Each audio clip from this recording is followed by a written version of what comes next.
All rise for the pledge. I pledge Allegiance to the flag of the United States of America and to the republic for which it stands, one nation, under God, indivisible, with liberty and justice for all. Please be seated. Clerk, please call the roll. Councilman Alvarez. Present. Councilman Larka is absent. Councilman Ward. Here. Councilman O'Connor. Here. Supervisor Hay. Here. Notation of the exits in the front and the rear. Any electronic device, please put it on vibrate. I make a motion to come out of the executive session. No decisions were reached. Second. All in favor? Aye. Next on the agenda tonight is a public hearing for the sign law. I'll waive the reading of the sign law public hearing notice. Is there a second? I'll second. All in favor? Aye. Okay. We now open the public hearing for the sign law. Anyone here tonight to speak to the sign law?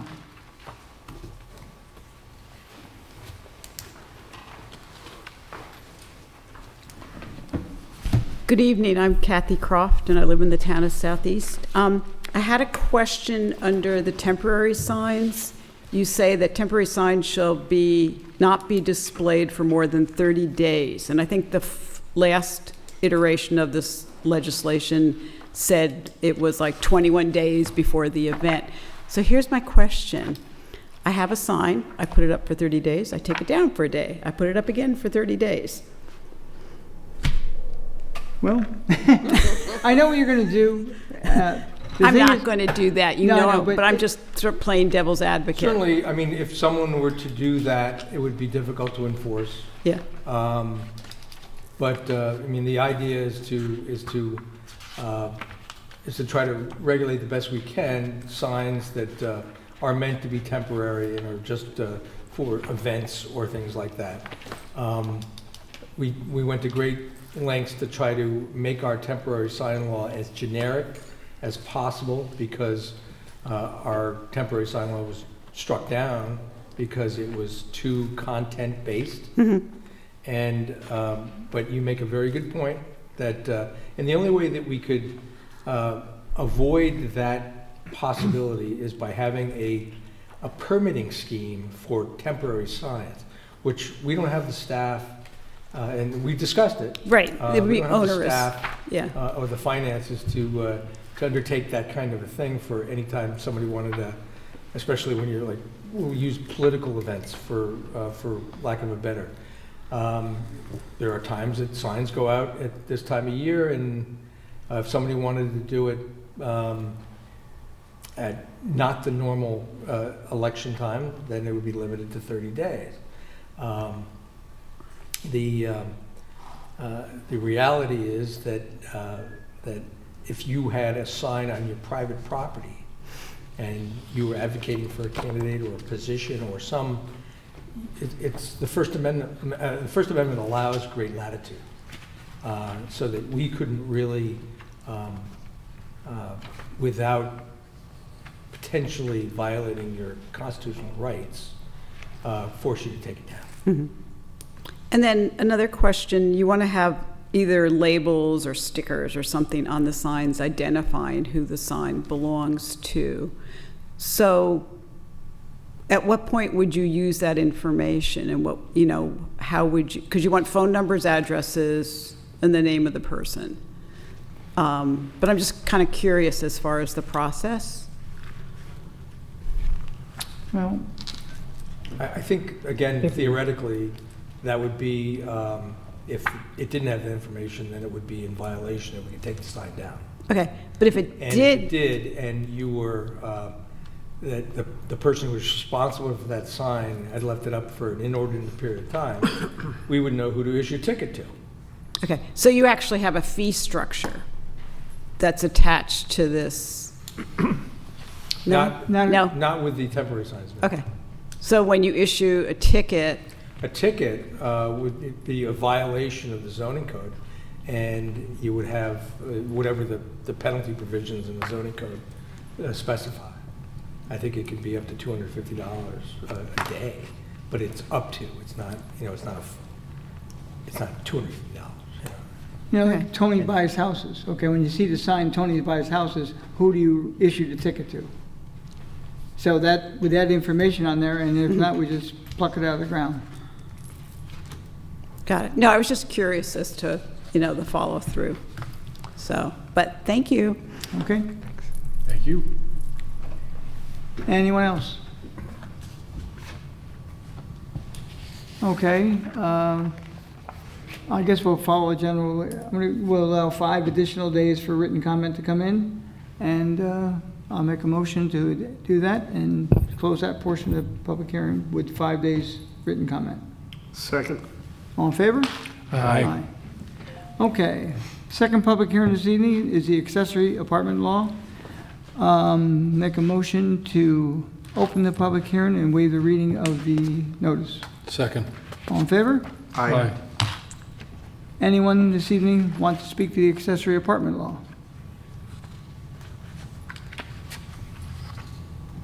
Seeing none, we'll leave the public hearing open as well for 5 days for written comment and close this portion of the public hearing.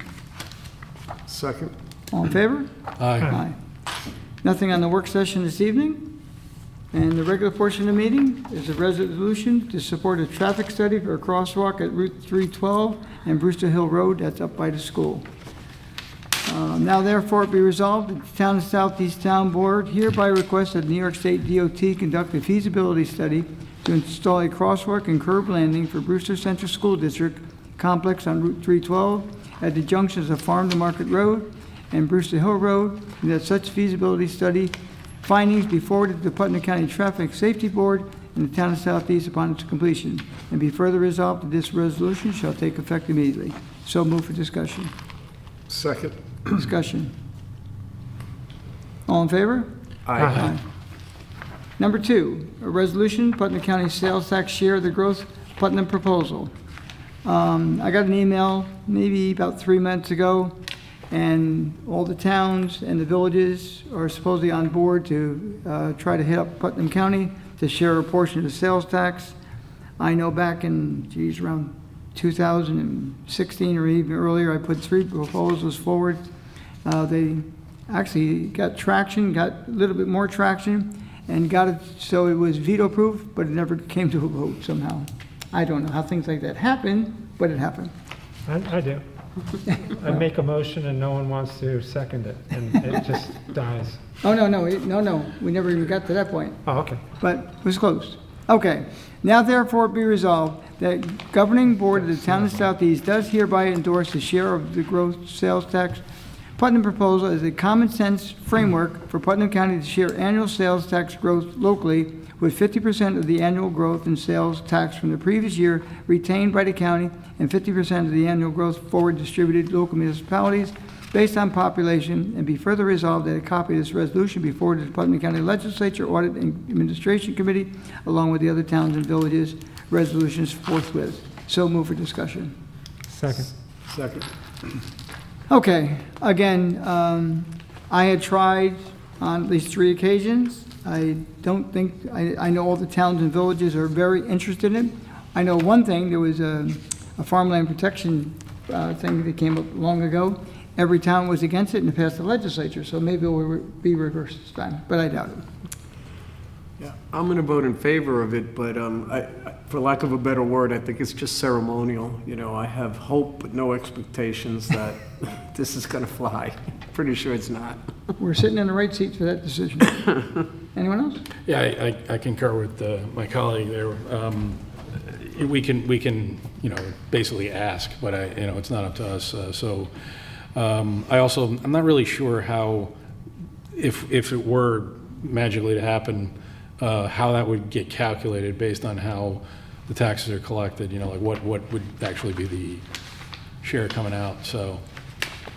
Well, my proposal, each time they came up with an excuse why they wouldn't do it, I countered with their suggestions, but it still didn't fly. So we all have the same expectations, but we will hopefully take a vote and see. Fingers crossed. Okay. Okay, roll call vote.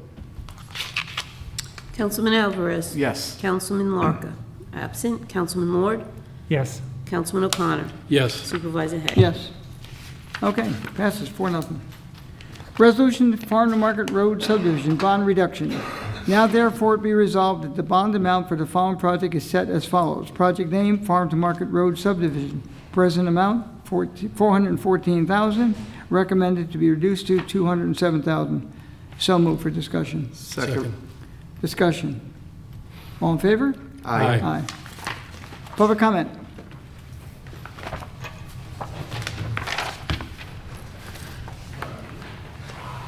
I have a comment, sorry, Joy Sarro, Town of Southeast resident, I'm on Sycamore Road.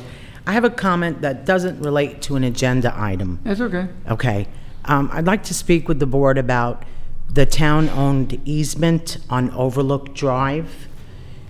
I understand, or I've heard, I've been told, that the town, at the request of the current homeowner, has been asked to grant access for egress and so forth from Overlook Drive, as opposed to its deeded right of access on Brewster Hill Road.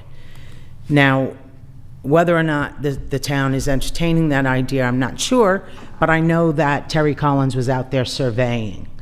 And as part of that surveying, it was discovered that a good portion of the driveway at 138 Overlook happens to be that town easement. And, you know, it's very difficult for me to understand that, because as far as I know, with all of the dealings that I've had with the town, anytime a building is constructed, whether it's residential or commercial, you know, the town signs off every step of the way. So that driveway didn't just get put in there without the approval of the town. That being said, the town lost the file on 138 Overlook Drive. So the original building plans do not exist. Whether they exist currently in the file, if they've been located somewhere, I don't know, because I have a FOIL in and it has yet to be responded to. I don't know if that's because Bonnie was on vacation or, you know, because of the short week, I'm not sure. So, you know, I couldn't look before the meeting. The other question I have is whether the town intends to create a road extension from its easement for the benefit of one taxpayer. I find that a little, you know, disconcerting, because they have of right access off of Brewster Hill Road. Why would the town encumber itself and, you know, put in an extension of the Overlook Drive to accommodate this homeowner? You know, and to further confuse me, when I looked at the tax map, I happened to have sold that property to the current owner, 138 Overlook. So I am really, really disturbed, because I am pretty well versed in land use and real estate in general. And I looked at the tax map. I knew that there was a building lot there, and I knew that the access was off of Brewster Hill Road. And I knew that at one time a prior owner had sought a 5-lot subdivision in there, which didn't pan out for whatever reason. And this current owner, Muscalage, has requested permission to build a single-family residence in there. But anyway, the tax map shows the 50-foot easement straight on from the cul-de-sac between the two existing driveways on the cul-de-sac. That is far from what it turns out that it is. So it's 50 foot on, the tax map shows a 50-foot easement from the town Can I owned. interrupt for 1 second? It's not Sure. an easement, first of all. What is it? When those roads were laid out, those were all dedicated to the town, including that area that goes from the cul-de-sac to that other property. Okay. It's not an easement, it's the town's property. Well, whatever it is, it was a reservation to continue the road. That was the idea at Okay. the time that the subdivision was Anticipated, right? anticipated, Okay. So now that the subdivision is no longer anticipated, and it's a single-family dwelling that's being contemplated for that property, why would the town? The town wouldn't extend, if there was ever an undertaking to allow access from that lot that looks to be built on that, I don't know, it's a 5-acre lot or 4. It's a 9-point-something acre lot, yeah. It would, the owner of that lot, if they wanted to extend their driveway to the cul-de-sac, it would be at their expense. Okay, but when you say extend their driveway, why would the town even allow them to put a driveway in there? Because there is no road, so why would the town allow it, especially given the fact that the current It would not be homeowner... unprecedented in this town. Excuse It me? would not be unprecedented. All right, but the current homeowner at 138 Overlook Drive has a driveway that What comes... you're telling is illegal because they put it on our road. Correct, but I'm also telling you that the town lost the file, so we can't see who signed off on it, which was likely Esposito, because he was the one who was up here building and doing all these wonderful things during that time period, you know, so... I believe that that development was done by a guy named Ferrucci. Yeah, it was, but I'm still saying that the town had to sign off on it, so who was in office at that point? And I'm pretty sure that it was Esposito who was in No, office. because that was developed after I became the town attorney in '89, and, He was already done deal by that point. yeah. I thought that that development was Well, put he up around the same Esposito time was as gone by that Harvest. point. I'm sorry. Yeah, no, I know that. I thought that was done around the same time as Harvest. But be it as it may, whoever in the town signed off on that driveway, someone signed off on it. You know, there's no other way that you could say that there was an existing driveway to the road, and then, you know, after the fact, the homeowner changed it. Didn't happen, because there's no way. The town reservation goes a quarter of the way down their driveway.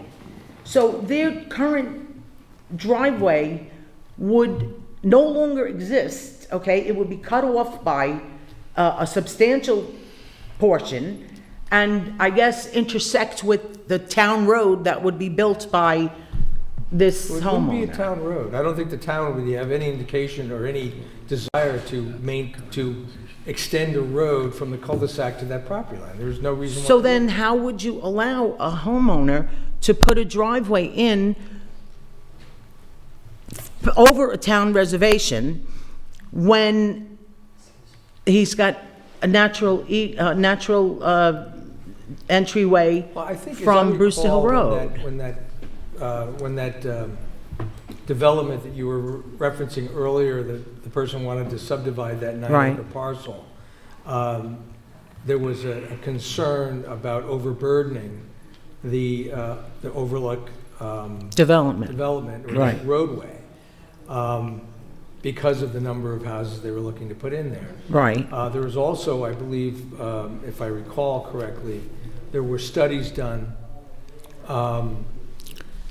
that showed that having the access through the Overlook Road would be far superior and safer than having the access out onto Brewster Hill Road. Well, it would be far cheaper for the homeowner, that's for Well, I sure. understand that but it's You also know. from a sightline perspective, when you have a driveway coming out, and I believe it's kind of a steep pitch there. No, it's not. It actually, I walked part of it, the town portion of it, I walked and, because Just so I I thought, understand the I thought big maybe there was picture. You said- wetlands or it was too steep, the grade was high, it's not. Yeah, there were You know. there were some factors that were brought to the planning board's attention back in the day. Yeah, And you probably have to review that file from the application with the subdivision to know exactly what they are. you know, I did, I looked at the file, the planning board file, I didn't notice anything on the subdivision plat, which made note of any kind of,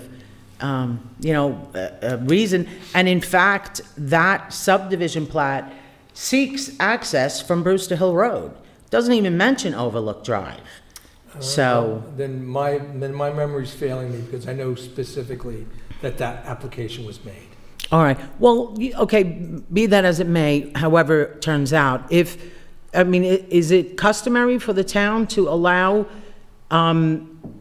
another taxpayer to have easement over their reservation at the expense of another taxpayer? How is it at the expense of another? Well, because obviously the town granted an easement or a right-of-way they? for 138. Well, they built it, was there an actual easement that was Well, I granted to, I don't think that there 138? was, I don't think there was, but again, I can't say because the town lost the file.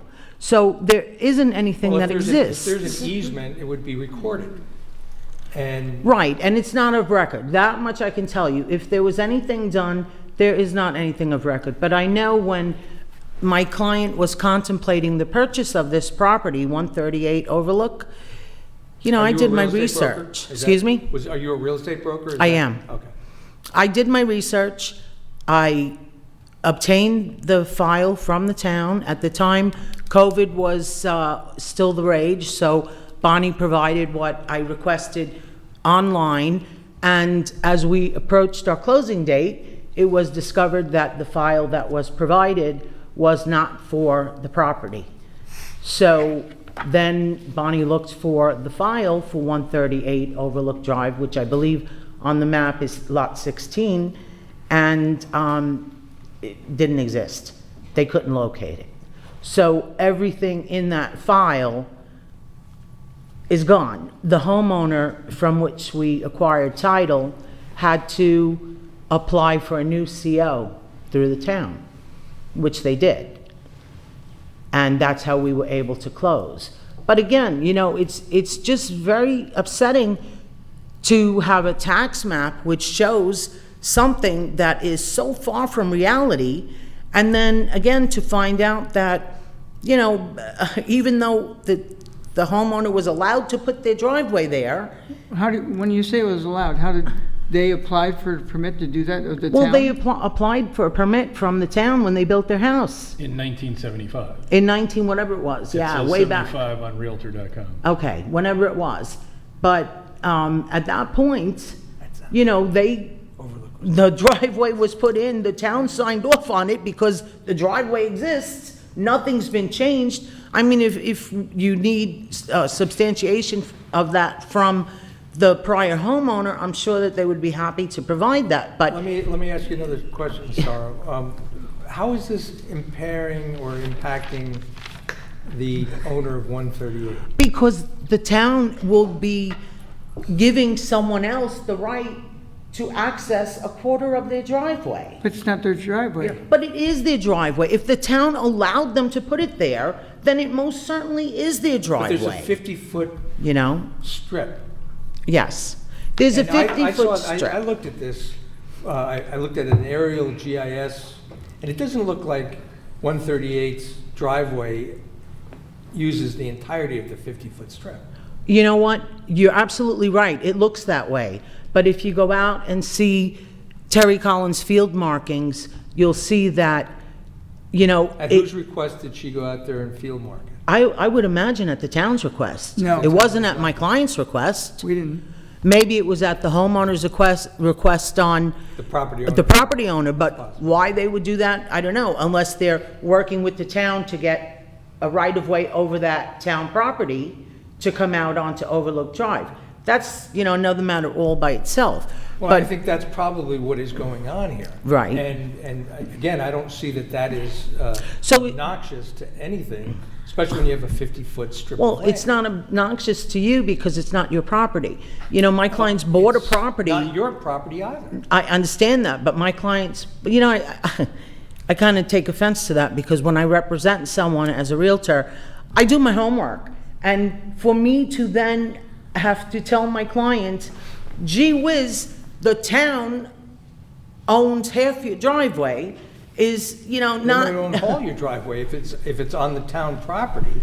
Yeah, but Just you- because they allowed it to be put in doesn't make it your property. Well, if the town allowed them to put it in, I'm not saying that it makes it their property, but it certainly creates some kind of a right to use it, not to have it invaded by someone else, you know? Well, I think that we probably have a difference of legal opinion there. Yeah, I guess so. You know, I'm at a loss, you know, I'm working to try and figure out what kind of resolution can come about. You know, these people are taking it very well, and I've told them, you know, the town hasn't had any meetings or any undertaking on it, So I don't know what, in fact, is going on. And I just wanted to understand if the rumors that I were hearing were correct or not, you know, and just to give I don't them know a what heads rumors up. you're hearing, but I can tell you that on what to the expect. highway superintendent has inquired of me about that, and I've asked him for some information. I know Mike actually called me, unsolicited. I did not call him. He called me, and, because, you know, I've got foils in everywhere on this property, on 360 Brewster Hill Road and 138 Overlook. And, you know, he called me, and he's the one who told me that, you know, the town, if they did allow an extension of the road, is what he said to me, it wouldn't be at town expense. It would be at this homeowner's expense. And I also broached the subject to him about the driveway existing, and, you know, how would the town really, in good conscience, justify allowing someone else to have access over that which they've pretty much allowed 138 to enjoy for 40 years, you know? So I just, I don't know where it's going. I really don't. I think that the town will look at what's most equitable, and certainly you're not going to do anything to impair your client's use of that driveway. I mean, Well, it does actually affect, you know, him substantially, because if in fact that happens, he has to move a light that was erected on the top of that property, as well as his mailbox, as well as shrubbery and plantings. I mean, there's a lot of things that are in the way of what would be proposed as this, but you we know. haven't seen what the proposal was yet. No, but I'm envisioning, because Terry marked it out, and I see what the easement is in actuality. It's right through all of that. The light, the plantings, the shrubbery, the mailbox. I mean, it takes up all of that and comes down a good portion, But if, you know. if part of your client's driveway is built on property that's not theirs, Right, I understand that. Then But what I'm saying is there's the no town reason, I mean- allowed it.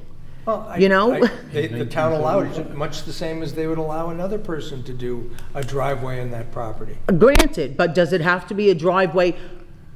Does it have to be I haven't my seen a client's picture of a driveway driveway? yet. Can it be adjacent to their driveway? On You know, the that's the 50 thing. On the 50-foot strip? it'll And be I don't somewhere think in there. so, because the 50-foot strip runs from literally the right side of their driveway, if you're facing south, the right side of their driveway, across a good portion, or the entirety of their driveway at the top, and a good portion of their driveway going down about 50 feet. Well, I mean, there are many ways that we can approach this. And if you're saying that there's no file and there's no grant of an easement, I mean, the town could take the position that your client is adversely possessing property that's not theirs, and you can't have adverse possession against a municipality. Yes, and, you know, my client could take the position that the town very conveniently lost the file so that they can't prove what the town allowed and signed off on. I mean, it's a two-way street, you know? It's just, like I said, it's very disconcerting, especially with the tax map, which is the only public record that I can look at, which very definitely shows that Tax maps are reservation. not meant to be, I know that. Okay, I know that they're not legitimate, surveys but are what? meant to be- Right, they're not a survey, but they should more accurately portray the definition of a lot line, okay, and the definition of a reservation or an easement, and it does not You in find any any way, town that shape, or does, form. I'd be very impressed. Excuse me? You can find any town that has more accurate, I'd be very impressed. Well, you know, I think I have a That's lot of just experience with the town of Southeast maps.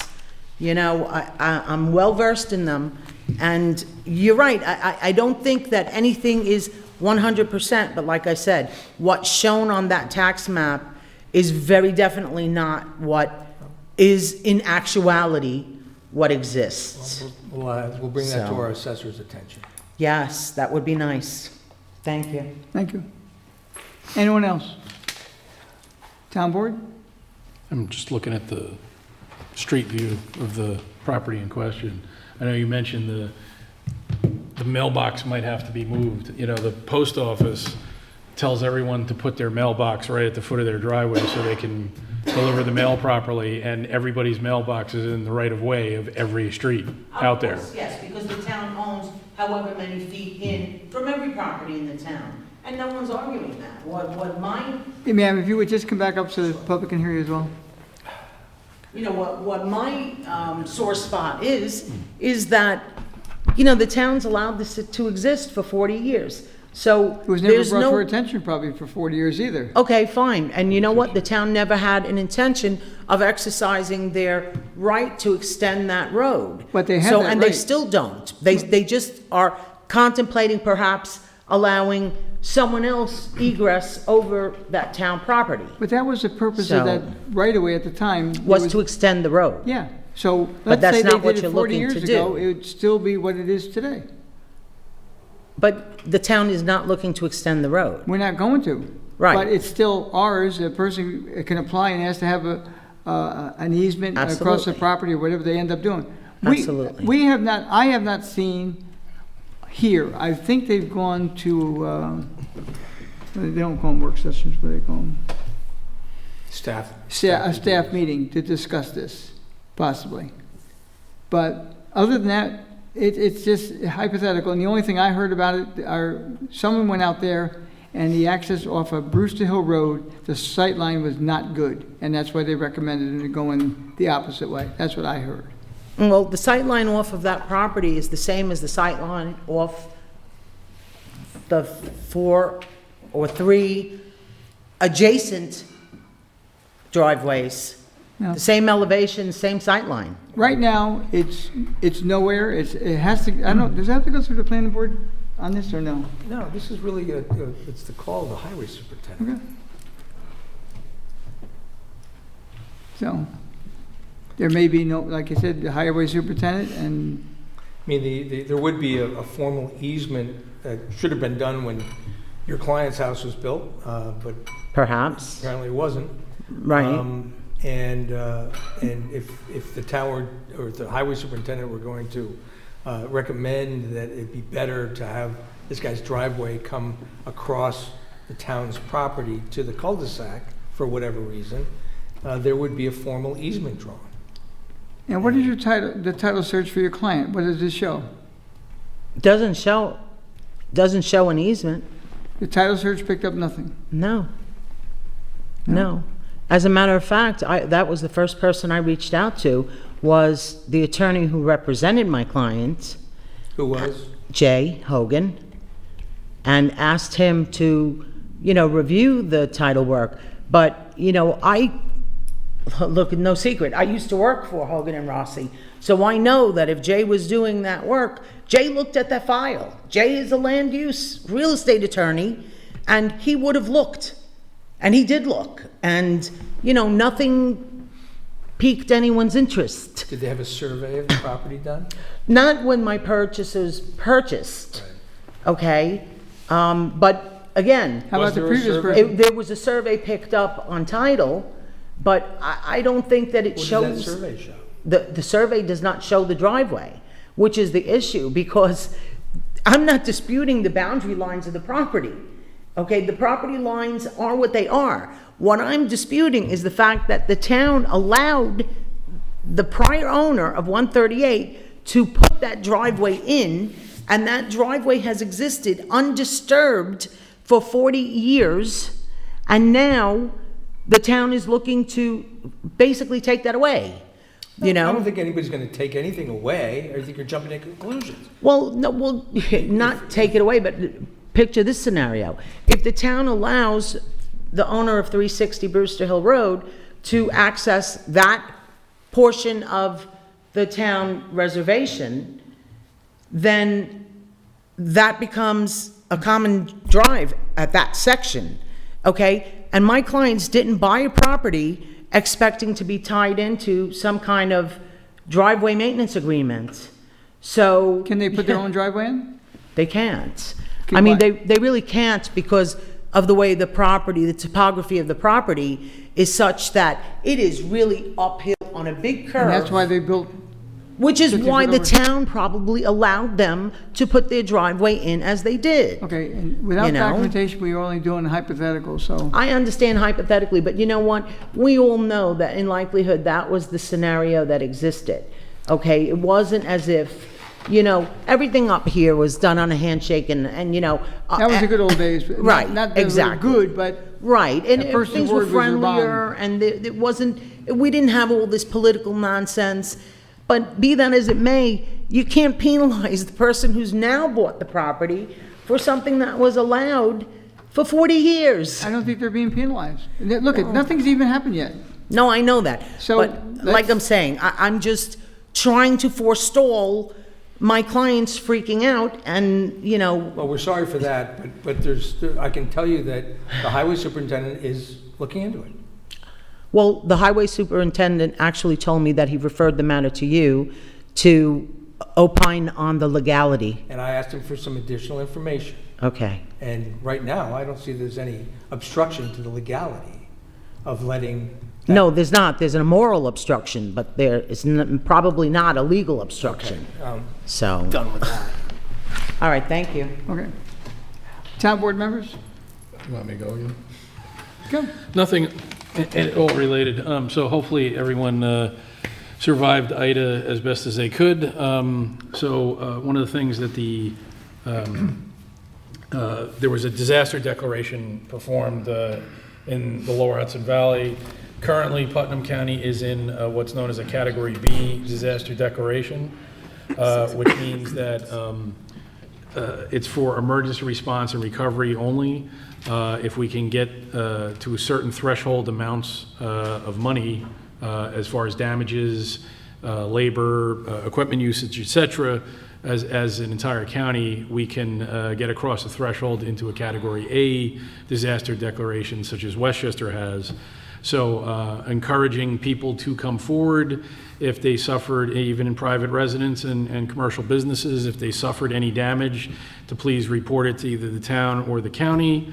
And as FEMA is looking to collect that data, and I know we had some issues. Holly Stream had a bridge washout on private property, and we're looking at that right now. I know a lot of houses received flooded basements. Fire department did pump outs. In fact, our Brewster Fire Department did go get deployed down to Westchester to help out in the Mamaroneck area with boat rescues performed. So any damage that people have had, please call the town or the county and report it, because that data is being collected, and if we get across the threshold amounts in a Category A disaster declaration, both public assistance for damage and debris becomes available, and individual assistance on small business administration loans available to businesses would become available. So I encourage everybody to report that. So that's what I had for tonight. Thank you. Thanks. Anyone else? I do believe there's an event at the Elks at 6 o'clock for a memorial for 9/11 on Saturday. And anyone else? I'll entertain a motion. I'll make a motion, we'll close tonight's meeting. Is there a second? Who? Second. Okay, all in favor? Aye. Thank you all for coming.